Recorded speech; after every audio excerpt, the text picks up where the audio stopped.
The United Nations Global Compact on Migration is something that many of you have written to me about, are talking about, and are frankly very and rightly concerned about. This is why for the last several months I've been working to figure out exactly what Justin Trudeau's agenda is with it, but also to oppose it. One of the talking points that Justin Trudeau has been using with regard to the Global Compact on Migration is that it's quote unquote non-binding. And frankly, this is what the United Nations themselves have been using in terms of a talking point. So my question has been, well, if this agreement is non-binding, why should Canada sign on to it? What is it going to do if it's non-binding? And what impact could it have on Canadian sovereignty? So this is an area of research that I've been trying to put a fair mind to, and I asked Justin Trudeau about a piece of information that I received today in the House of Commons that I think you're going to find very interesting as well. Watch his response. Mr. Speaker, there's a problem with the Liberals giving Canadians false assurances that the UN Global Compact for Migration is non-binding. Non-binding agreements can become customary international law and inform interpretation of domestic law. This means Canadian judges can cite this declaration in their decisions. After spending $1.1 billion on illegal border crossers, will the Prime Minister reverse his policy of border erasure and refuse to sign the UN Global Compact on Migration? Honourable Minister of Immigration. Mr. Speaker, I'm proud of the fact that the Global Compact on Migration is an example of Canadian leadership abroad. Most of the document is based on best practices from Canada. It is about the orderly management of migration. It is about recognizing Canada's success on integration and settlement. Only a conservative with a broken immigration record would find a problem with us sharing our best practices with the world. When it comes to making sure that we export the privately sponsored refugee program or our success with economic immigration, we will sign the agreement. The honourable member for Calgary-Nose Hill.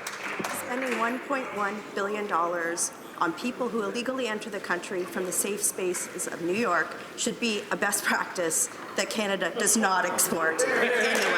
Mr. Speaker, the idea that Canada's immigration policy can be informed or controlled by something outside of our nation should be a grave concern, and given the Prime Minister's demonstrated inability and unwillingness to secure our borders.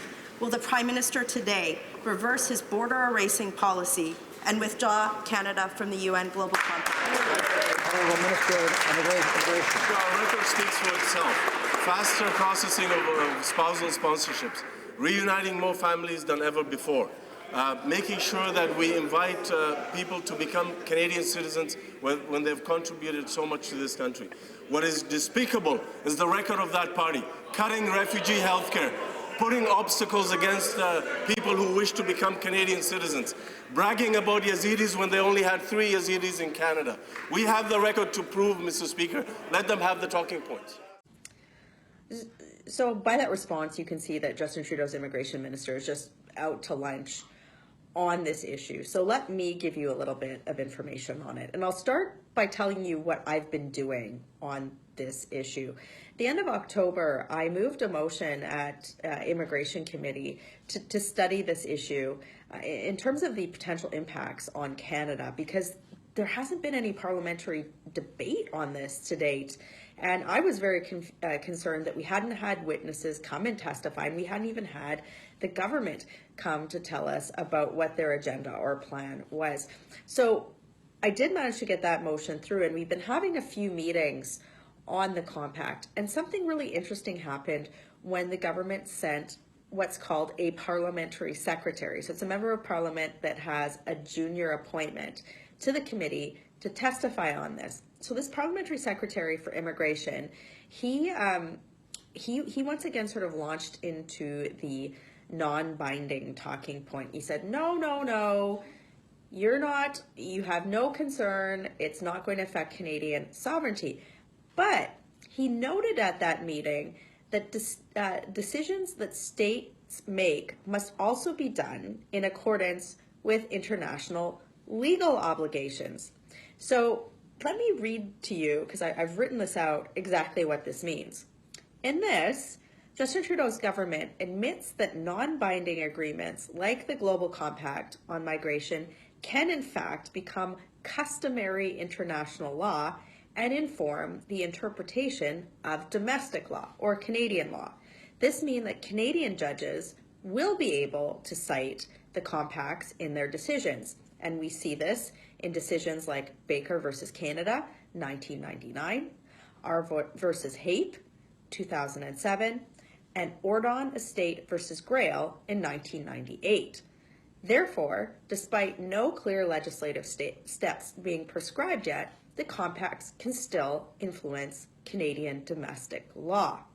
So, look, I'm really troubled that, we haven't had a more fulsome debate in Parliament about this. This is concerning.